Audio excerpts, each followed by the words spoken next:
Hi, welcome to Science Literacy. I'm your host, Andy Epton.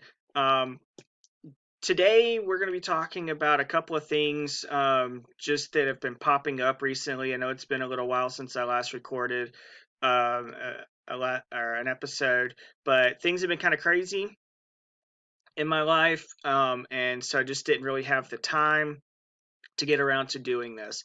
But in the interim, something big has come up and it's just blown up around the internet, and it was a simple housekeeping report that the CDC published on its website that contained one single sentence that has gripped the anti COVID crowd, the anti mask crowd, whatever you want to call them, and they have run with this, and it's so just not the way they intended it or they want it to be. So we're gonna dive into that, and we're also gonna take a look at a few of or one at least one other thing that has popped up recently in terms of COVID 19 and SARS-CoV-2, and we'll see where that leads us. And again, we'll see what happens with everything. So, what was the CDC report? If you don't know, if you've been living under a rock on Mars with your fingers in your ears and your eyes closed, then you've seen what I'm talking about. And it's this again, it was a simple housekeeping report where the CDC updated all their numbers, their data tables, and kind of explained what was going on. And they included a number, a sentence that said something along the lines of, we have found that 6% of all the deaths attributed to COVID 19 were caused by COVID 19 only. And it's this statement that has been grasped onto and bandied about as if it's a trophy of truth in a field of lies, if you will, by the CDC. What the CDC was saying is that there have been over 180,000 people killed by the coronavirus, SARS-CoV-2, in our country alone. And what they found was that 6% of those people who have died solely because of SARS-CoV-2. The others, 94% of the deaths, had a comorbidity. Now, I am not an expert, and I try to make a point in all of my videos to make that clear. I'm not an expert. I got a degree in geology. I'm a science communicator, science educator, and I really had no idea what they were kind of talking, or I had an idea what they were talking about, but I really didn't fully understand it. So I had to look into it. I needed help, and luckily, enough experts, epidemiologists, immunologists, virologists, just you know, doctors and nurses and biologists and just all sorts of incredibly intelligent people who work with these types of things. They have social media, and they came to the rescue, if you will, and explained what was going on. So a comorbidity is something that is an underlying cause or another cause of a particular issue. For instance, um, let's say you have the flu, and the flu, you get pneumonia. Pneumonia would then be a comorbidity because you could die from the pneumonia or you could die from the flu, or you have both.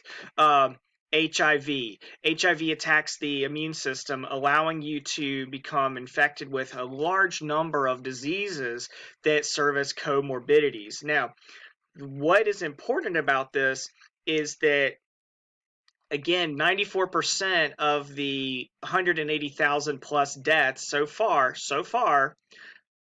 have had comorbidities. The vast majority of the American public has comorbidities. Diabetes is a comorbidity, heart disease, high blood pressure, um, obesity, um, cancer, so many things out there that are listed as comorbidities, and then they get SARS-CoV-2. So SARS-CoV-2 is not the only reason they died. However, it exacerbated the problem that they already had. So they would the upshot of all of this is they would still be alive theoretically were it not for SARS-CoV-2. So somebody who's diabetic and is at extreme risk of infection with SARS-CoV-2 or obviously death, if they die having SARS-CoV-2 or COVID-19 and diabetes is listed as a comorbidity. Now, did the diabetes kill them or did SARS-CoV-2 kill them? That's what the death certificates are for, and the death certificates list all possible causes, because when somebody dies, especially in a situation of a disease and they have all these other things going on, it's virtually impossible to say this specific thing is what killed them. So they list all of these causes of death, potential causes of death. So the death certificates do list SARS-CoV-2 or COVID-19. They list diabetes, that maybe they had heart disease, maybe they had high blood pressure, maybe they had all of the above, maybe they had some other underlying condition. And all of those factors played into the death of this particular hypothetical individual. What is being misinterpreted here is the number and the reason. So the anti-mask crowd, that's where I first saw this particular statement, and the highlighted statement and the link to the CDC webpage, which I followed to say, hey, is this real? Is it fake? What's going on here? Because I don't want to sit there and, lambaste it as being fake if in fact the CDC website says this. So I wanted to see where it went. And sure enough, the CDC website does say this under the heading comorbidities. So 6%, 180,000 dead. Some math whiz did the math, obviously, and came up with less than 10,000 dead. That's the true number of the death of COVID-19 or SARS-CoV-2 or the coronavirus. It's not 180,000 like the media would tell you. It's actually less than 10,000, and the CDC is quietly admitting this and hiding it under the rug. No, they flat out said it. It's on their page. All you have to do is look it up. But that's not what they said, the CDC. They just said what I've just mentioned, 6% of the deaths were caused exclusively and only by COVID-19. The other 94% of the people who died had comorbidities. Most people do. It's just one of those things. A lot of people have comorbidities. So again, the anti-mask crowd or the hoax crowd or whatever you want to call these people, they kind of all run in the same circles, it seems. They latched onto this and again came up with less than 10,000 are actually dead, or it was only the people who were going to die anyway. And so why did we have the lockdown? Why did we have quarantines if these people were already going to die? They're the ones who were going to die. So what's the point? They should have been the ones locked up and kept away, and the rest of us healthy individuals would be free to roam about and do as we wish. That sounds fantastic, except for the fact that, again, the vast majority of Americans have comorbidities. So who amongst us is willing to volunteer ourselves, should we not be sick, to voluntarily lock ourselves down while everybody else goes around and does whatever they want to.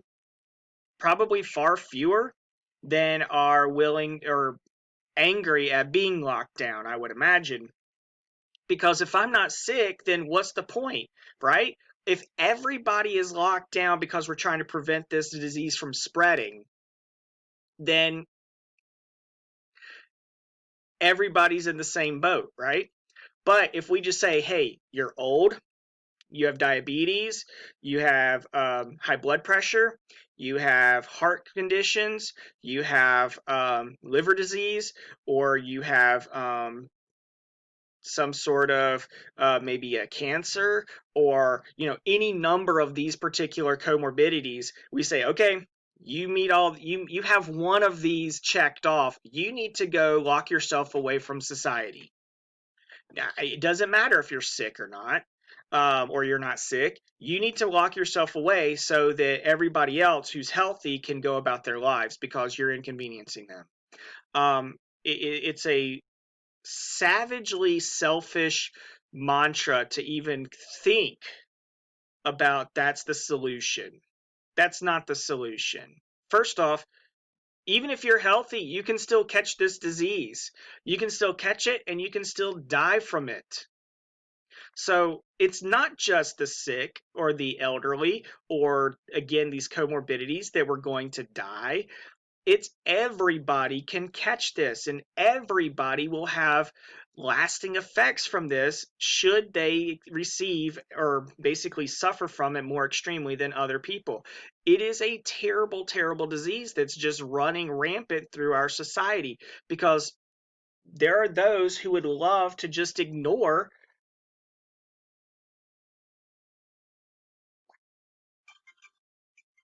Sorry, had to kind of pause there. Got some news over the internet. So, anyway, there were those that would just love to not follow the rules.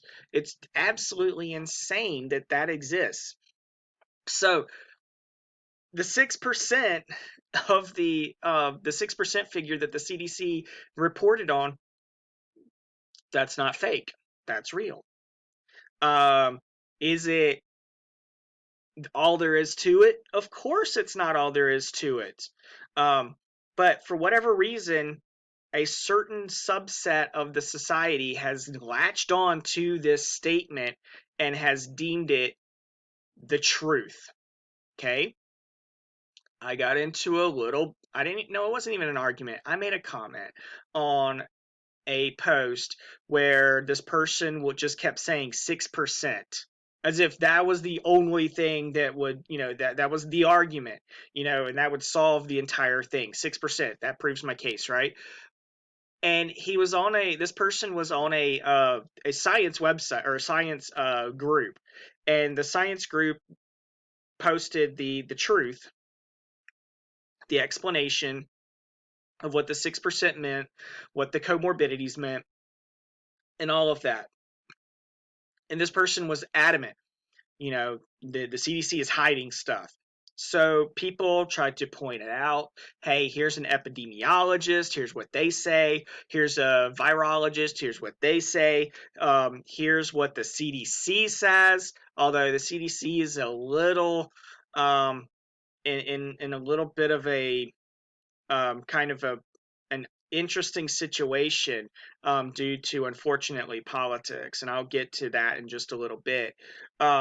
But this person just kept refusing to accept it. And when somebody goes, well, here's what epidemiologist said, this person responded, well, that's a leftist lie. And so I finally just asked a simple question: what are you doing here? You came on, you made a claim without any evidence. People have tried to point you to the information from other outside sources, credible sources, again, epidemiologists, a virologist, things like that. And this person just dismisses all of it for this one figure from the CDC. And so I'm like, what is it? That 6% meets your ideology, and so therefore you've accepted it as true, but everything else based on it and around it, because again, this was part of a bigger paragraph. It's one single sentence. Um, this they're not accepting as being real. They're dismissing all of that because it doesn't fit with their agenda of this is all a big misunderstanding. It's all just a political ploy, all that nonsense.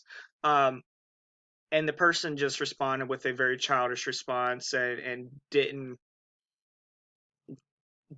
try to even defend themselves. Just responded one thing with 6% and left it at that. And it's ridiculous. Look, if you trust the CDC to get the 6% right, should that actually be the correct number, then why wouldn't you accept the rest of the information that goes with it? You've accepted that aspect. Why not the rest of it, right? So if you're going to believe them for one thing dealing with this, shouldn't you believe the rest of the information? Because the rest of the information was a clarification of that particular figure.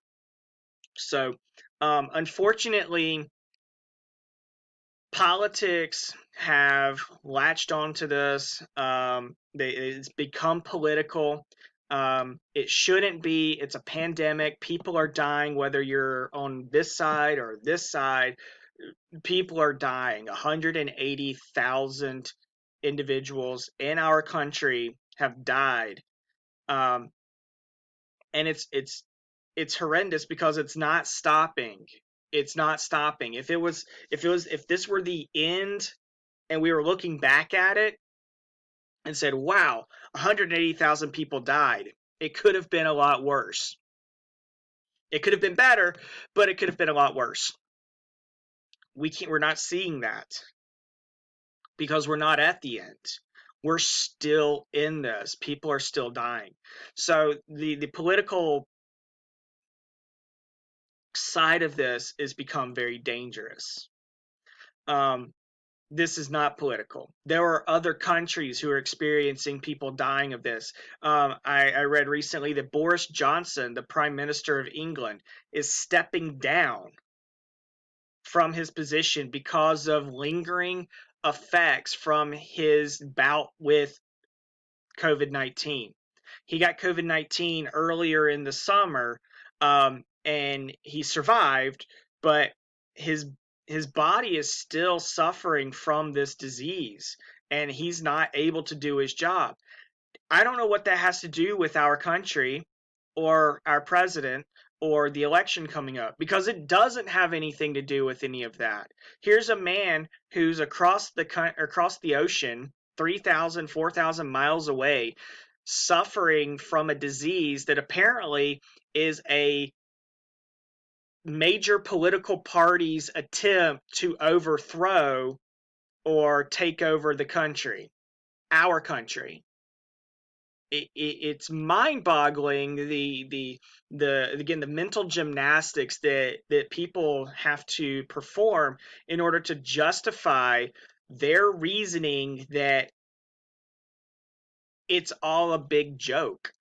It's not a big joke. The people that went to the Sturgis bike rally thinking it was a big joke, we'll show them, we'll stick it to these people. Somebody has already died, at least one. Others are definitely sick, and those people are going to spread it because they went and defied all medical advice. Well, sorry, sound medical advice, because there are those out there who wish to side with um, basically a group and win their favor, and say whatever they want to say, and it's not actual medicine or not good medical advice. But again, it's a whole different issue there. So these people went, defied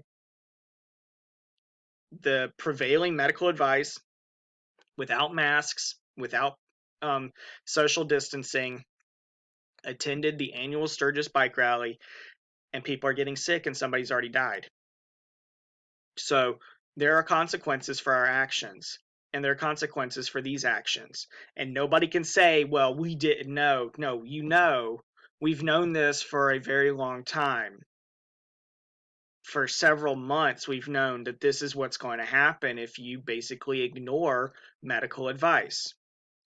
I saw a recent meme shared in the anti-mask group that showed a bunch of people yawning, and they were yawning at different causes of death. And then at the bottom, it showed people panicking because it was coronavirus or COVID-19, and the people are supposed to say, yeah, take my freedoms and my rights. Well, the causes of death they listed, I haven't yet really broken it down individually like I want to, but it was something, I think it was cancer. Cancer is not infectious. Okay. Um, I can be around somebody who's got cancer and I'm not going to get cancer. I can hug that person and not get their cancer. That's not how it works.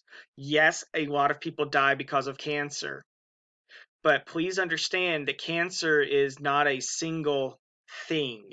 It can be genetic, it can be environmental, it could be just sheer bad luck, but it's not a virus, and it's not actually there is one cancer that is preventable and is caused by a virus, and that's cervical cancer. And the Gardasil vaccine, the HPV vaccine, actually prevents this. So yes, there is a single cancer that I know of that can be prevented by a vaccine because it's caused by a virus. But generally speaking, cancers are not contagious. Smoking deaths. Should the big yawn, oh, we don't care about smoking deaths. Well, then why have we basically cracked down on smoking? Why are we preventing smoking in public places, in restaurants, and in buildings, and confined spaces? Why? Because we want to cut down on the number of smoking deaths. We've raised the limit or the age limit to purchase tobacco products to 18 originally, and then I think recently in some places it's been raised to 21. We're trying to cut down on these deaths caused by tobacco products and smoking. So we're not yawning. We're not pretending, people die all the time of smoking. It's not a big deal. No, we are fighting that. Science and medicine are fighting against that, trying to reduce that number. The problem is you can't stop people from smoking. Okay? That's not necessarily, it's a personal choice. Okay? You can't, we've instituted basically everything we possibly can governmentally to prevent this, but you can't go make somebody stop smoking. If they want to smoke, they're going to. Goodness only knows.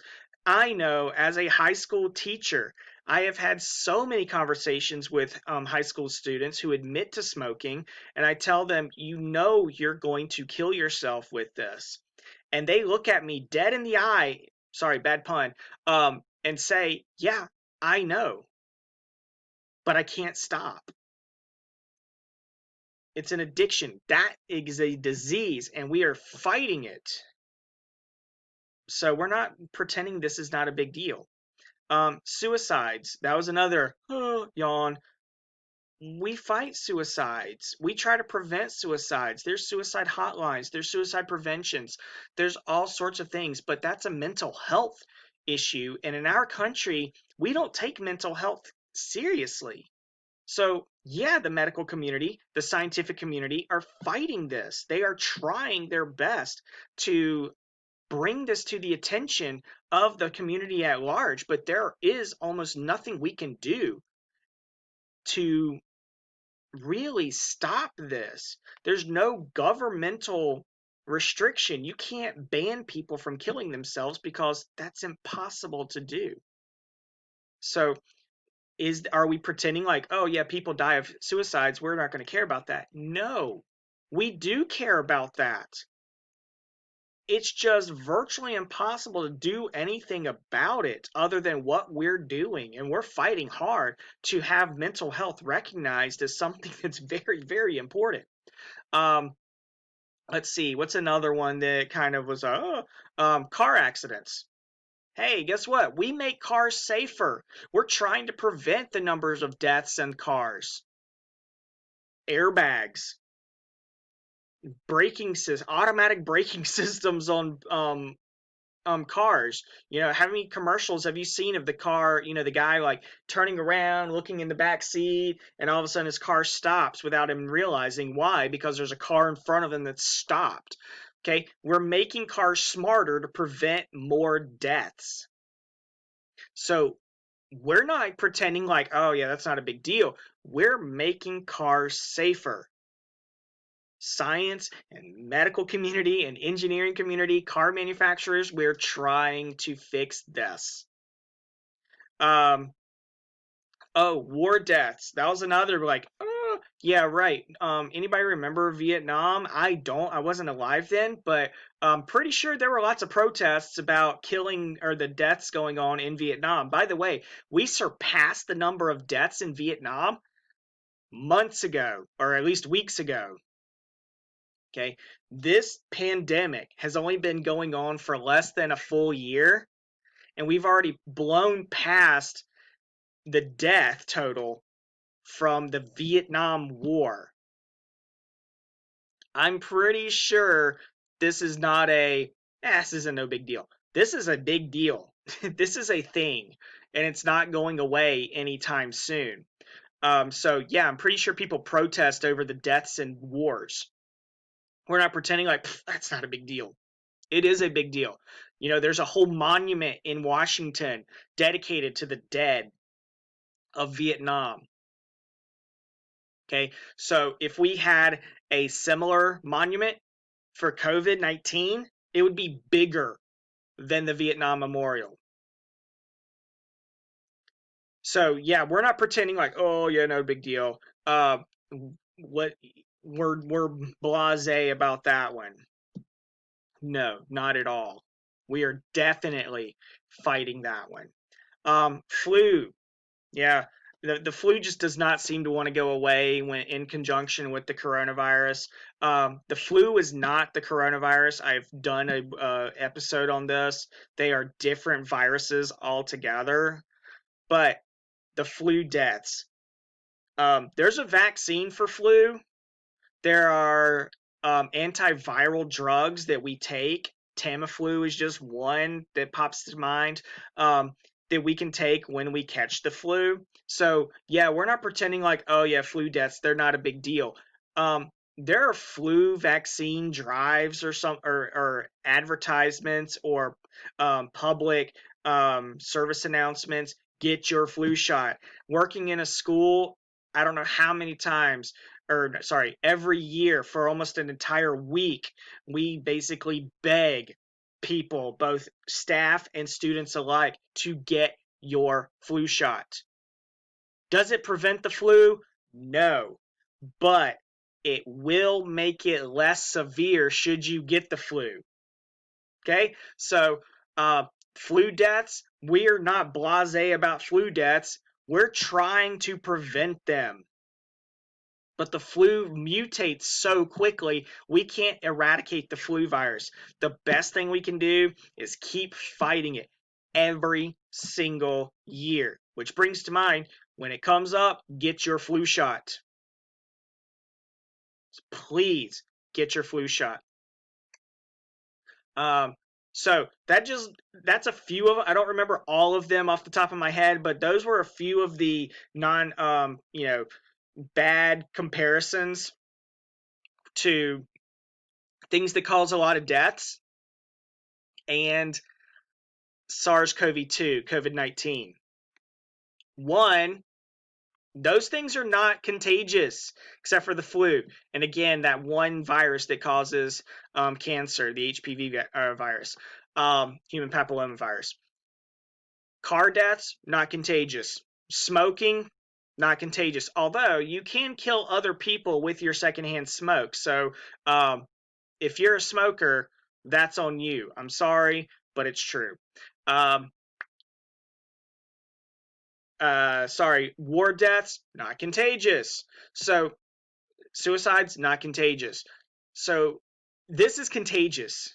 And to prevent this contagion from spreading, we have masks, we have social distancing, and until we come up with a vaccine, which I hope is soon, but then again, I don't want it to be so soon that we haven't done the testing and the rigor of making sure that it is effective and not going to cause other problems.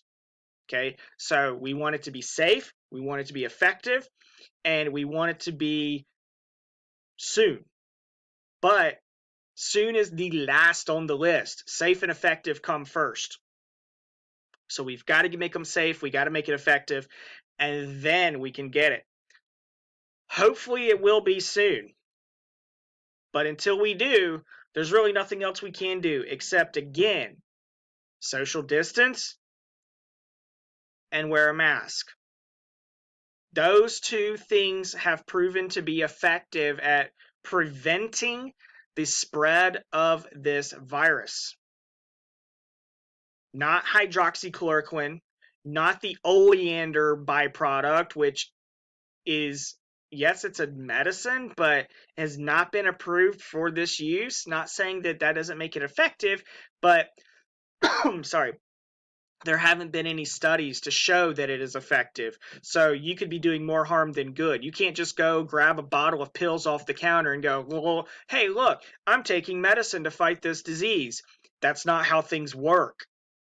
And then, of course, there's all the other quack cures in quotes there, that have been proposed. There's no cure right now. There seem to be some treatments that are showing promise, but right now there is nothing that will prevent or cure this disease if you get it. So they can treat symptoms. So if you develop pneumonia, they can treat the pneumonia. If you develop, a fever, they can treat the fever. There's all these other things they can treat, but the disease itself, the underlying cause of this disease, cannot be treated just yet. So unfortunately, that's where we find ourselves. Now, keep in mind, we're only less than a year into this pandemic. There have been other pandemics that have gone on a lot longer. I guarantee you the medical and scientific community are moving as fast as they possibly can to bring a safe and effective treatment to the market. But we have to wait for that. All right, so I kind of went on a major soapbox, which is fine. That's kind of what this is. Soapbox moment for myself, to help you understand the science better. But I'm sorry if I step on toes when it comes to various political statements, but let's face it, there is a political aspect to this. And it's not the mask wearers that are making it political. Okay? I'm not going around telling people that they're sheep or that they're unpatriotic or that they are, just mindless zombies because they don't wear a mask or because they do wear a mask. I'm telling people to wear a mask because it prevents or at least slows down a very contagious disease. But what I hear on the other side from a particular group of people is that if you wear a mask, you're unpatriotic. If you wear a mask, you're a sheep. If you wear a mask, you're mindless. You're just following orders. You're basically freely giving up your rights. I'm not a constitutional scholar, but I don't know of any rights that I am giving up by wearing a mask. I still have the right to bear arms. I don't want to, but I've got that right. I've got the right to practice religion freely. I've got the right freedom of speech. I've got the freedom of the press. and I've got the freedom to assemble peaceably, they're still there. I can just do it with a mask on. So I've gone over tonight. Next episode, again, I can't tell you what it's going to be about because I don't know. It could be about anything, really.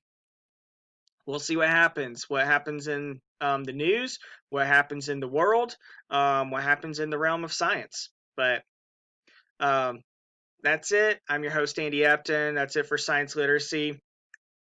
Please follow science, become a little bit more literate in it. It'll make your life a little bit easier and better. All right. Thank you.